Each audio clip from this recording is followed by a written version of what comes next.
friends, and welcome to West Bloomfield 911. I'm Officer Rick, and on behalf of Chief Mike Patton and my brothers and sisters in the West Bloomfield Police Department, welcome to another show. We have a very special guest, someone who helps take care of all of our critters, and I'm going to introduce him to you right now. Supervisor for the Cruelty Investigation and Rescue Department of the Humane Society of Michigan. Please welcome Mark Ramos. Mark, how are you? Good. Nice to be here. Yeah, nice to have you here. Thank you. You're an old hat at all this, and we'll talk about that because you've been on Animal Planet and all that stuff, but I'm sure this is going to be the highlight of your career. Of course. But stand by. Don't run away. We're going to do a segment we call the Corner Spotlight, where we highlight an officer in the West Bloomfield Police Department, okay? Alrighty. Folks, if you look at your screen, you will see the smiling countenance of Police Officer John Jacob. John is currently assigned to the Road Patrol, and he has a rather unique position here in the police department because he was originally hired in June of 2007, and he worked here till July of 2010 as a police cadet. Then he left, became a police officer in some other agencies, and was rehired in February of 2015 as a police officer. So he has a rather unique characteristic in being here. He served the police department here in West Bloomfield for 3.5 years, but he's been in law enforcement for a total of 8 years. He also served with the Keego Harbor Police Department, the Ingham County Sheriff's Office, and the Milford Police Department, all as a law enforcement officer. John, you've been in 4 departments. You're kind of a vagabond. You're worse than I am. But we're glad to have you back. He is a great asset to the department, and we really appreciate the fact that he wanted to come back, and the department did bring him back. His favorite food is pasta and pizza. Boy, talk about the carbs. And his favorite book, well, he doesn't have a particular book he likes, but he likes a certain genre, and that's military and police books. His favorite movie is Slapshot, the 1977 comedy starring Paul Newman, but he also enjoys American Sniper, a more recent drama starring Bradley Cooper, which was made in 2014. His favorite music is country and western. And as far as accomplishments he's particularly proud of and things that he'd like to share, he has a master's degree from Walsh College in business, and I never knew that till he told me. Walsh College in Business Administration Management, and he's very proud of that, and rightly so. When I asked him about a quote or a philosophical axiom that he tries to live by, it's always be better than yesterday, and that's paraphrasing a quote by author James Gordon, who wrote, "Strive to be better than you were yesterday." So John, I know you live up to that, and we're glad you're back here as a police officer. And folks, you're going to see John on one of our shows if you haven't already. So we look forward to talking with him, and you're going to enjoy that. So folks, stand by for our law enforcement fact of the day. I think you're going to like that. This little historical fact goes back to 1962. In 1962, President John F. Kennedy declared May 15th as Peace Officers Memorial Day, and the week in which May 15th falls as National Law Enforcement Week. It was a long time coming. We're very grateful to the President for doing that. And in part, he said the reason that this was very important for our country, it was to pay tribute to all the law enforcement officers who have made the ultimate sacrifice, but it also was important to voice appreciation for all those who currently serve. So when May 15th rolls around and you see a police officer, please don't be afraid to thank him for the service, but I'm sure he's not looking forward to thanks and gratitude, but it is sure a nice thing to say. And we do want to thank all of our brothers and sisters in blue for serving, especially those who have been injured. And we want to remember all of them, those who've been injured and those who've passed. So that's our law enforcement fact. Please stand by. We will be right back with our guest, Mark Ramos, Supervisor for the Cruelty Investigation and Rescue Department of the Michigan Humane Society. Don't go away.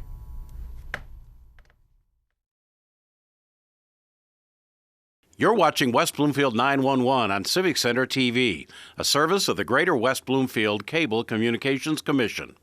For more information or to watch episodes on demand, visit civiccentertv.com/WB911.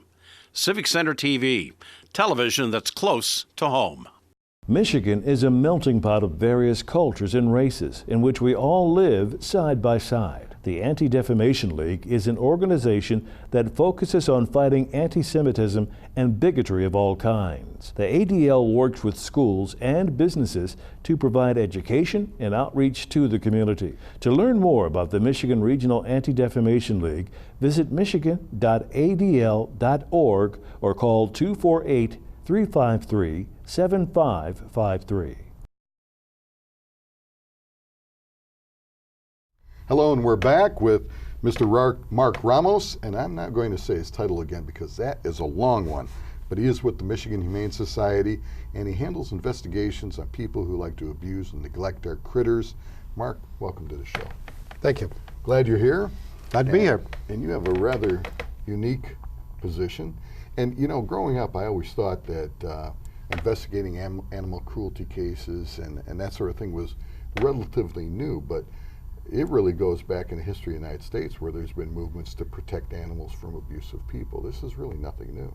No, we've actually been in Detroit for over 130 years, and originally we were protecting horses and things like that, and they actually used, I believe, an animal cruelty law to help children at one point, and it just kind of steamrolled into there, and here we are with the department we have today, where we're doing so much more than we ever done. Right. Well, let's talk a little bit about that, because you've been with them for 17 years, and your department handles approximately 10,000 cases each year, and that's just, if I look at your bio correctly, just in Detroit, Hamtramck, and Highland Park. That's not including cases you guys handle outside of the core city. Is that correct? Yes. We handle cases outside of the city on a case-by-case basis, usually assisting law enforcement when they call and request some. But yeah, we stay pretty busy. Yeah, I'll bet you do. You know what? What I do want to ask you before we go into a little bit, you're certified by Missouri's Law Enforcement Training Institute, or the University of Missouri. And what is that certification in, may I ask? Animal cruelty investigation. Okay.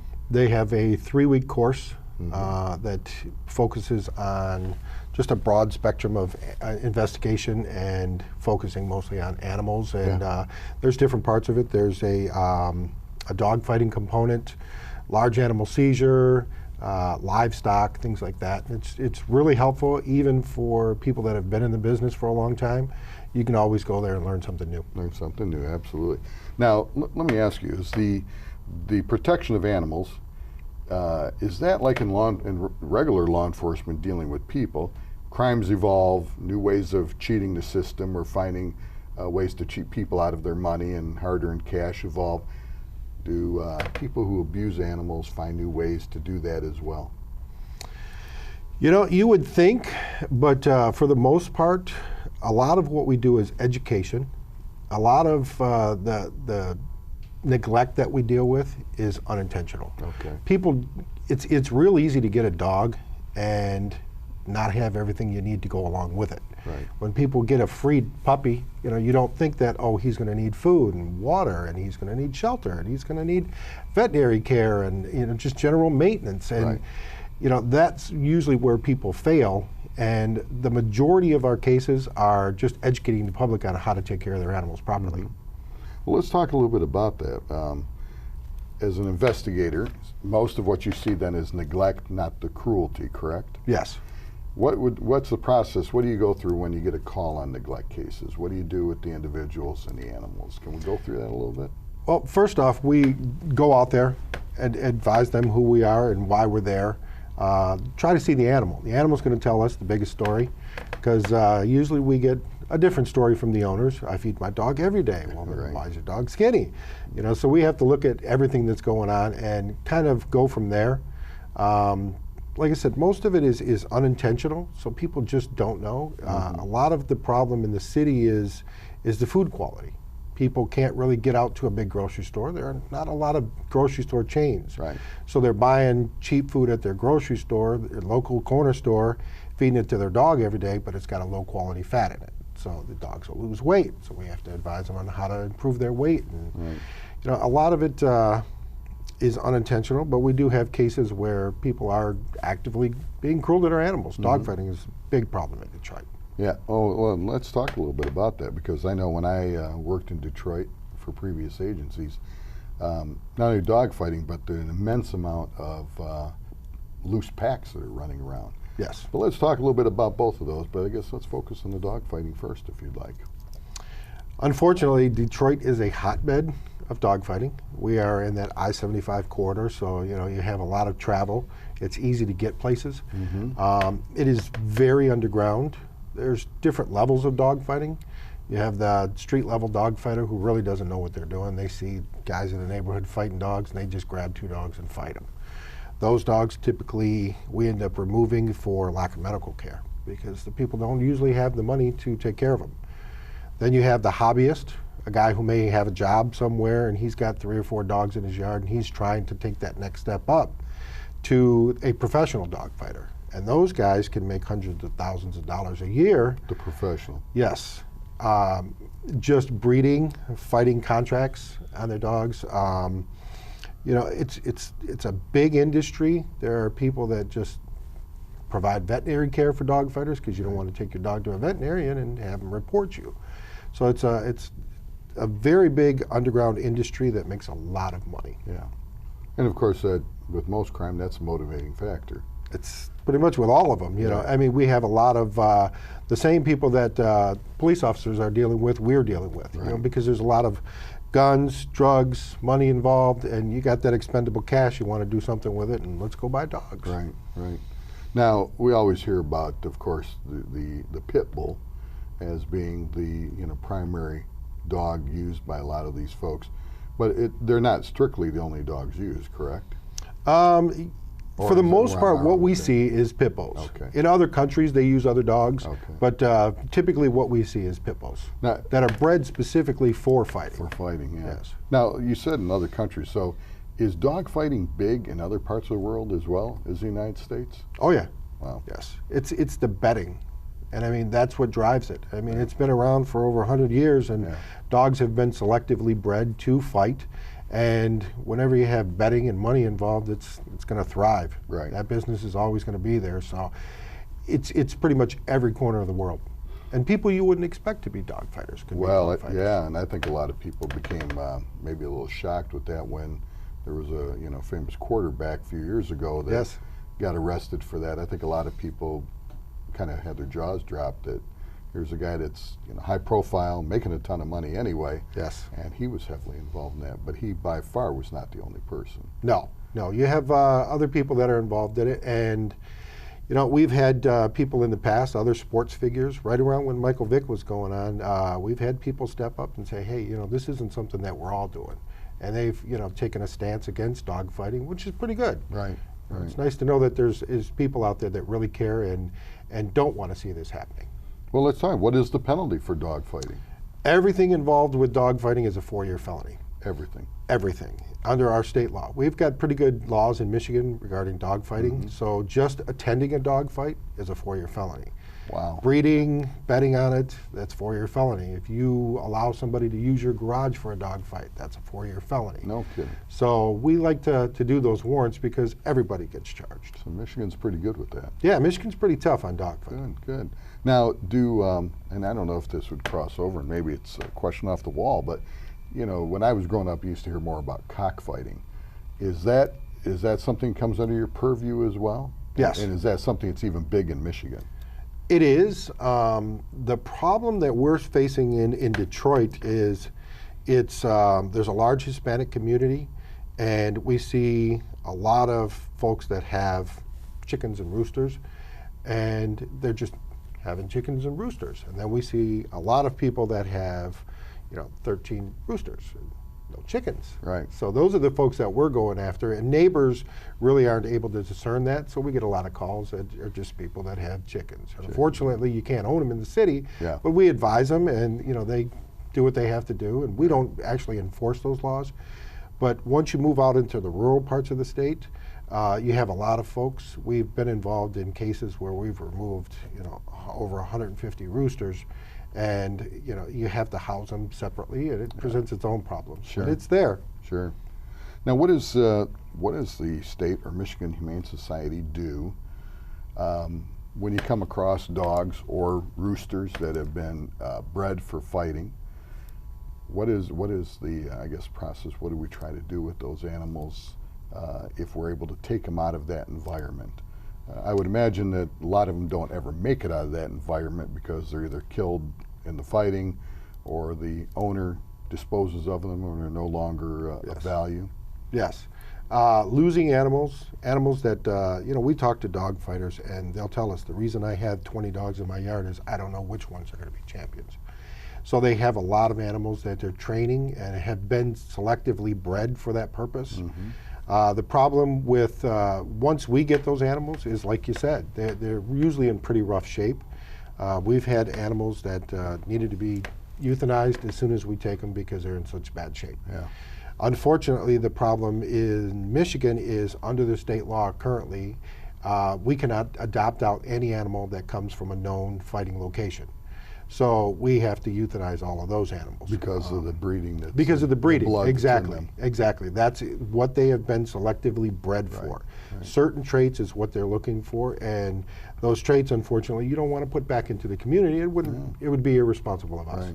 Right. You don't want people to get hurt because of, and it's not the dog's fault. The dog doesn't wake up in the morning thinking, geez, I want to go bite somebody today, but that's just the way they've been bred. Yes. Yeah. And is that same true with roosters and that you may take out of cockfighting? Yes. Or you don't? Okay. Yes. All right. We have taken roosters before, and we're able, because the law doesn't specifically mention roosters, we have been able to place them in sanctuaries though. Oh, okay. Very good. Now, what other kind of animals do you find besides dogs that are bred or roosters that are bred for cockfighting? What other kind of animals do you guys find, not due to neglect, but due to abusive behavior of the owners? Are there other animals that come under that you find quite often? I'll tell you, we have found pretty much everything you can think of in the city. We have taken lions, tigers. We had a gentleman who was walking around with a bear. Lions, tigers, and bears. Oh my! Yeah, right? we have taken panthers, but this guy had a bear cub, and he was going from the party store to the barber shop, walking his bear around, and we were getting these phone calls. He's at the party shop now, or the party store, and and eventually we tracked him down and got the bear from him. But we have taken alligators, snakes, pot-bellied pigs. We had a gal who was running her own homemade petting zoo in the city for years, and she had 13 goats and pigs and chickens, and she called us up and said, look, I've got health issues, can't take care of them anymore, so can you help me out? So we ended up finding homes for all of them, but it was quite a job getting all those goats and pigs out of there. I'll bet. Now, what about when you get animals that have been, and a lot of people, may suffer some sort of emotional or distress that they're doing that, but you occasionally hear about people that are hoarding animals in their house. You go into a house, they've got 50 cats or 70 dogs or whatever. Do you run into a lot of that as well? Unfortunately, yes. Our record has been just over 400 cats in one house. Oh my gosh. Yeah, the gentleman that had those cats definitely raised the bar. So he had so many cats in his house that he eventually had to move into his garage, and he was living there. But hoarding is definitely a problem, and as you said, it's more of a mental problem than anything. It's not something that they're actively neglecting their animals. They think they're providing everything they need. Sure. I love them is the way they look at it, but they don't see the problem with the sanitation and the medical problems that go along with it. Yeah, and the health issues for everybody else as well. Yes, for themselves also. Yeah, that's right. That's right. Now, it seems to me I saw something that could have been 6 months ago or a year, but someone had like a house loaded with guinea pigs. Was that in Detroit or was that elsewhere? Yes. We've dealt with, I think there were, I don't want to give a number, but I want to say around 40 to 50 guinea pigs. Oh my gosh. Mice and other little small furries. Wow. I remember having a couple of those when I was a kid, and that was a pain in the neck to clean up after to have 40 I'll tell you, I will take a basement full of pit bulls before any kind of hamsters and gerbils. Those things creep me out. Give me anything. I'll go get the alligators before I handle the guinea pigs. Wow, that's funny. Now, yeah, the little furry creatures you don't like, but the one that's got the big jaw. I can deal with those. Well, let's talk a little bit about another thing that's a big problem in the city, and I know it was that way when I was working in the city, and we're talking 25, 30 years ago. Hordes of these pack of dogs that are running around uncontrollably and breeding, and then it just seems to get worse. What I guess, what are we doing, and what can be done to reduce that? Well, that's actually an animal control issue. We don't have the authority to do animal control. Okay. But I will tell you that there's been a lot of misinformation about how many animals. There have been reports of up to 100,000, 50,000. It's nowhere near that. Oh, okay, well that's good. Detroit is 133 square miles, I believe, and if you do the math, I mean, you'd be stepping on dogs all day long. That's right. So I think the biggest problem that we have in the city is a lack of education. There are a lot of folks who open their front door, put their dog outside, and he runs around the neighborhood, does his business, and comes home later. And he's not really a stray dog. He's just a dog that's running loose. Right. Pit bulls are the #1 breed that we see in the city, and they are very athletic, energetic dogs. Yes. And they take a lot to keep them confined, and folks, your normal average Joe doesn't know how to do that. So, I mean, they're quite a job in just taking care of them, but a lot of it is just irresponsible owners. Right, right. Well, that's good to hear that it's not as bad, because sometimes you hear news reports and it's like, oh my gosh, we're getting overrun. But I know that, as you say, unfortunately, many animals end up being a product of a neighborhood indiscretion. Yes. What is the? I would assume that's part of your forte as well. Is that you, as you said, you educate the dog owners. Do you hold education classes to teach people as well who may be thinking about buying animals? So like you have to spay or neuter them, and these are what things you have to do so that we don't have all these strays that now we have to find homes for, and if we can't, we have to put them down, that sort of thing. Is that big in what you guys do as well? Yes, education is really what we're all about. Before everyone adopts an animal, they have to go through a screening process. We have adoption counselors, yes, that are very strict, and there's a stringent process that you go through, and they advise you on everything that this is going to involve, including, years of veterinary care and just maintenance on these animals. And spay neutering. Every animal that we adopt out is spayed and neutered before it leaves the building. Right. We have education programs for kids. We have just started a law enforcement education program where we're teaching officers not only how to maintain their own safety, but public safety. Really? Yeah. It's just getting off the ground, and that's going to be a big help too for just giving officers other options other than just shooting an animal or not really knowing what to do. Now, is that something you bring to the department, or the departments go to you guys for that? We go to you. Really? Okay. Yep. You can. We have these different classes, and you can sign up for the classes, and officers come there. And so far, it's gotten a very good, positive reaction from everybody. Yeah. And that's to help reduce those situations where an officer may see an aggressive dog, or at least what they perceive to be aggressive, and then ends up shooting someone's pet or whatever. Or somebody gets bit. Yeah. Yeah. It's all about safety. Yeah. Good. Good. Well, let's talk a little bit, because we only have a few minutes left, and we had discussed this off camera. My daughter, as you know, when you and I had spoke, she's going to school to be a vet. So, folks, spay and neuter those dogs, take care of them, spend that money. We're glad. Yes. My daughter will be glad to see you. Plenty of programs out there. Yeah, right, right. But you guys, I know she came to your office in Westland, I believe, and she came twice. She thought it was delightful, and you guys had a class for them. Can you talk a little bit about that? Yeah, I know we get a lot of students through our veterinary internship program. Students are allowed to either do their intern at a veterinarian office or to come to us. And we have a lot of people choose us because it's an exciting program for them. Yes, she loved it. They get to go through our 3 clinics, and they do a rotation where they get to do a lot of surgeries and just be hands-on with the animals, with the veterinarians on staff. but there's also a day that they get to ride with us and get out in the field, and to them it's the field trip. Oh, yeah. They don't get to do much, but it's an education It's process. educational, yeah. Yes. Well, we only have a couple minutes left, Mark. What would you like to tell the folks out there, or would you like to give them a number, a email, website, or what would you like the folks to know about the Michigan Humane Society, or maybe some safety tips on how to take care of their dogs and cats? What would you like to let them know? 3 things. Go ahead. Spay, neuter, adopt, and if you suspect animal cruelty, give us a call, 313-872-3401. Give that number again, please. 313-872-3401. Okay, and do you have a website that they can go to? Yes, for we do. information? MichiganHumane.org. There's tons of information on there about all the different things that we offer throughout the Humane Society. Beautiful. Mark, we'd like to, at this point, take a little time and recognize a fallen officer.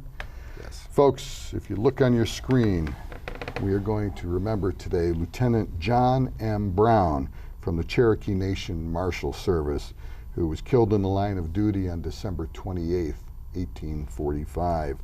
We are remembering Lieutenant Brown because he is the first tribal officer in our country that was killed in the line of duty, and he was the first of about 45 plus that have since been killed in the line of duty. So for this great American hero, please remember him. He was stabbed to death in retaliation for the shooting of an outlaw the previous year. Lieutenant Brown and other tribal police were attempting to arrest several members of an outlaw gang when the shootout erupted. One of the leaders of the gang was killed, and a friend of that man located Lieutenant Brown and ended up stabbing him to death a year later. So gang problems have been with this country since way back when. It's nothing new. But if you would, please remember this great American hero, Lieutenant John M. Brown, the Cherokee Nation Marshal Service. Keep all officers in your thoughts and your prayers, especially our brothers in the tribal police. And please remember, especially during Law Enforcement Week, and to this great man, we say, Lieutenant, your memory will never be forgotten. Folks, excuse me, I'm losing my voice a little bit here, but thank you for watching. We'd like to thank our guest, Mark Ramos. Mark, thanks again for coming. Thank you. He is the Supervisor for the Cruelty Investigation and Rescue Department of the Michigan Humane Society. We thank you also for watching. And if you can't catch us on Civic Center TV, please go to the internet and watch us on civiccentertv.com at your convenience. Thank you again. Be good to each other. Be safe. Remember, tomorrow is promised to no one. And take care of those critters, too. They depend on you. I'm Officer Rick, and I'll see you again on West Bloomfield 911.